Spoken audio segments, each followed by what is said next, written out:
लो इनसे मिलिए, ये है दुनिया के सबसे सुंदर पक्षी।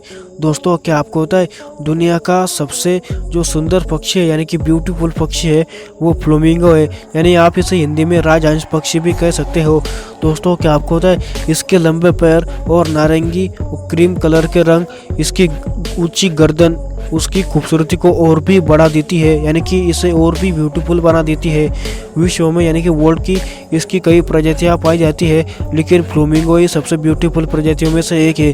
दोस्तों क्या आपको फ्लेमिंगो बर्ड यानी कि राजहंस पक्षी के बारे में ये जानकारी पता थी?